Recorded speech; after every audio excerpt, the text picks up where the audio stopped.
The Emperor of Mankind has spent 10,000 years strapped to a golden throne, unable to walk, speak normally, or rule in person. Yet the Imperium still depends on him every day, because his failing body powers the Astronomican, the psychic beacon that helps humanity navigate the warp. That is the contradiction at the center of your existence. You are the most powerful human psyker in history, and you built an empire that stretches across the galaxy. You also failed to protect that empire from its greatest catastrophe. Now you are worshipped as a god by the civilization you once tried to guide through reason, while your corpse-like body is maintained by an institution that sacrifices countless lives simply to keep you functioning. To understand what you do as the Emperor, it helps to begin before the throne, before the Imperium, and before the war that destroyed your original plan. You are not a king who inherits a stable realm. You are a hidden figure who has watched humanity survive its own disasters for thousands of years. The details of your early life are deliberately uncertain. Imperial records are incomplete, contradictory, and shaped by later myth. What is clear is that you eventually decide that humanity cannot be left to develop without direction. Human beings are spreading through space, discovering powerful technologies, awakening psychic abilities, and becoming increasingly vulnerable to the warp. The warp is an alternate dimension, shaped by thought, emotion, and psychic energy.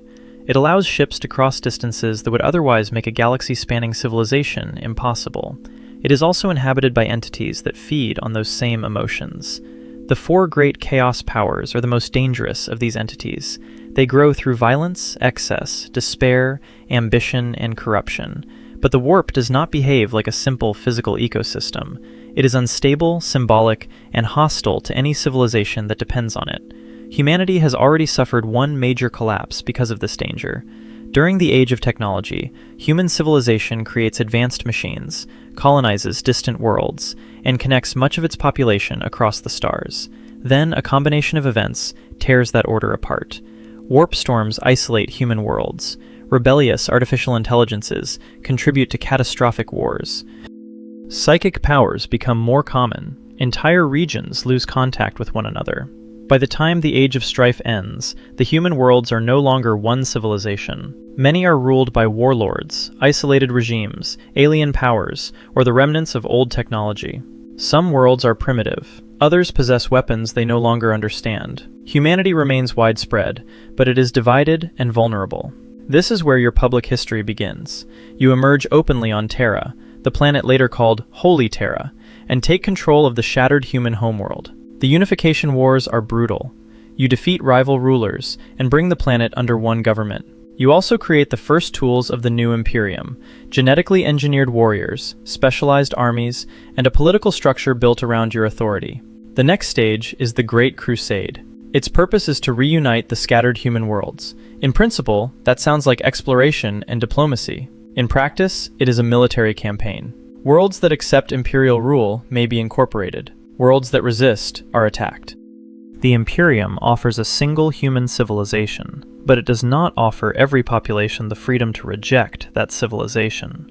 Your central project is the creation of the Space Marine Legions and their commanders, the Primarchs. The Primarchs are engineered demigods designed to lead the reconquest of humanity. They are stronger, faster, and more capable than ordinary humans, and each is given command of a legion of Space Marines made from his genetic material. But the Primarchs do not remain safely on Terra. The forces of chaos scatter them across the galaxy while they are still infants. Each grows up on a different world, shaped by different cultures and disasters. You eventually find them one by one and place them in command of the Crusade. They become generals, governors, symbols, and, in some cases, substitutes for the family you never create in any ordinary sense. This decision produces both the greatest successes of your reign and the conditions for its collapse. The Primarchs are remarkably effective. They conquer worlds, destroy hostile powers, and reunite human populations with the legions that bear their names. Some are brilliant administrators. Some are exceptional generals. Some are charismatic leaders who inspire intense loyalty. Others are unstable, resentful, or difficult to control. You are trying to build a secular empire while using figures that resemble myths. You claim that humanity must outgrow superstition, but your own armies are led by beings treated as larger than life. You want loyalty to come from reason and human unity, yet the crusade is held together by personal devotion to you and to your sons. The contradiction becomes sharper when you hide the true nature of chaos from much of the Imperium. You know that attention, belief, and emotion can strengthen the powers of the warp. You believe that warning humanity too early might expose it to the very entities you are trying to defeat. The official policy is therefore to suppress open discussion of gods, demons, and the warp's intelligences. That policy creates a dangerous vacuum. People still encounter unexplained events. Psykers still hear voices. Worlds still fall to corruption. If the government refuses to explain what is happening, the explanation is supplied by cults, secret societies, and the chaos powers themselves. The Great Crusade continues, but your attention moves away from its armies. You begin construction of a hidden project beneath Terra.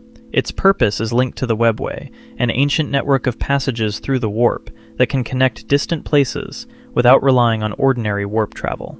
If humanity can enter the Webway, you hope to reduce its dependence on the dangerous dimension and deny chaos one of its greatest advantages.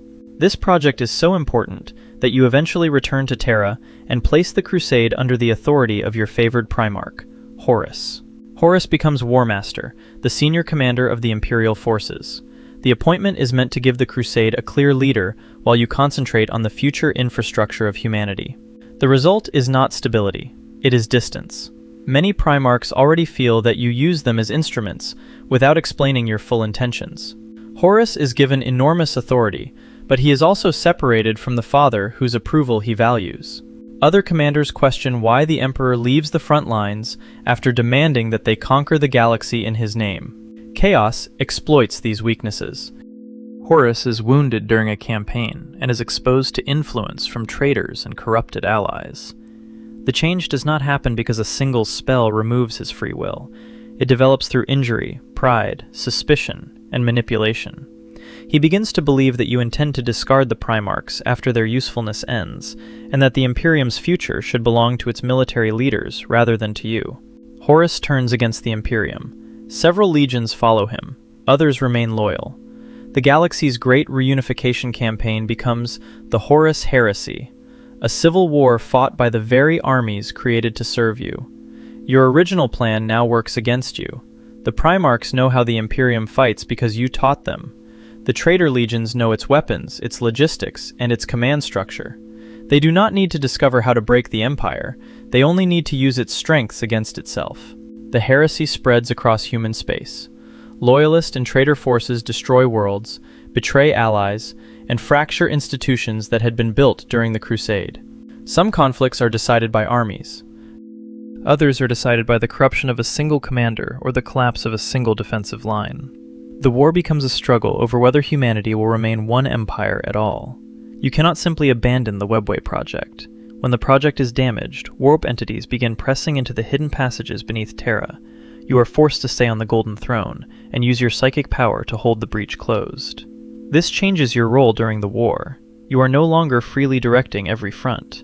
The ruler who once led armies personally is now tied to a machine beneath the Imperial Palace. From there, you guide what you can, but the Loyalist response is divided by distance and confusion. Terra becomes the final objective.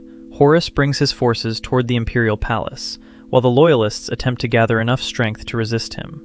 The Siege of Terra is the point at which your empire stops being a project and becomes a permanent emergency. The palace is attacked by traitor legions, demonic forces, and corrupted war machines. The defenders are led by loyalist Primarchs and commanders who understand that a military victory may not be enough. Even if Terra survives, the Imperium that emerges will be changed by the war. You eventually leave the Golden Throne and confront Horus aboard his flagship. The exact sequence is described through Imperial history and later interpretation, but the outcome is consistent. Horus is destroyed, and you are mortally wounded. The Loyalists bring your body back to Terra and place you upon the Golden Throne. That is the moment that defines the next 10,000 years. You win the duel and lose the future you intended to create. The Golden Throne keeps you alive, but it is not simply a medical device. It sustains your damaged body, helps contain the warp breach beneath Terra, and supports the Astronomican. The beacon is projected through the warp by powerful psychic means. Navigators aboard Imperial ships use it as a reference point, allowing fleets to travel through the warp toward the regions controlled by humanity. Without the Astronomican, Imperial travel would become more dangerous and less reliable. Communication and reinforcement across distant systems would suffer, worlds would become harder to reach, and the Imperium's already fragile unity would weaken further. So what do you do now? You maintain the beacon, you hold the breach. You receive the prayers and psychic impressions of untold human populations, even though no ordinary conversation can take place. You may provide warnings, visions, or guidance through the warp, but the nature of your current consciousness is not fully known. Imperial religion describes an active divine presence. Other interpretations describe a mind trapped in suffering, a powerful psychic force, or a consciousness changing under 10,000 years of strain. The setting does not reduce this question to one universally verified answer. Your daily rule is carried out by institutions that often disagree about your wishes. The Senatorum Imperialis, including the High Lords of Terra, manages the central government. The Administratum processes orders, taxes, troop movements, and records across an empire too vast for any single official to understand. The Inquisition investigates threats to humanity, including heresy, alien influence, and chaos corruption. The ecclesiarchy spreads the imperial cult, which teaches that you are the God Emperor. You originally reject the worship of gods. In the 41st millennium, worship of you is one of the foundations of imperial society. This is not merely a change in vocabulary, it transforms how the Imperium explains obedience, suffering, and war. A policy can become a sacred command. A military sacrifice can become a religious duty. An enemy can be described not only as a political threat, but as a spiritual contamination. The Imperium's institutions use faith to hold together populations that cannot be connected by ordinary education, communication, or trust. The cost is flexibility. A system built on sacred authority becomes hostile to doubt. Innovation can appear dangerous because new ideas may challenge established doctrine. Local officials may preserve obsolete practices because tradition is safer than experimentation. Bureaucrats can follow ancient instructions long after the original purpose has been forgotten. This is why your empire can possess immense military power and still function badly. It has vast armies, enormous fleets, and populations spread across countless worlds. But orders travel slowly, information is unreliable, warp routes change, officials misread events.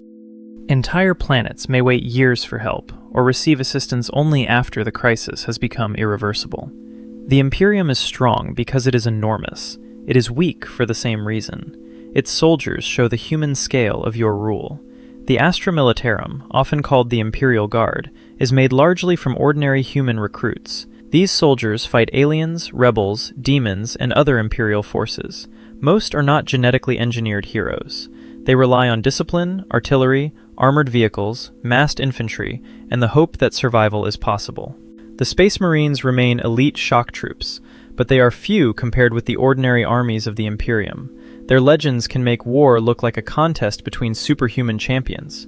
In reality, campaigns are usually decided by logistics, attrition, fortifications, disease, communications, and the willingness to continue after losses that would destroy a smaller society.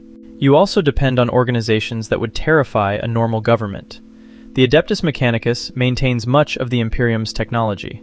Its members combine engineering with rituals and a religious understanding of machines. The navigators guide ships through the warp. The astropaths carry messages psychically, often at great personal cost. The Sisters of Silence suppress psychic phenomena, while the Grey Knights and other specialized forces confront demonic threats under strict secrecy.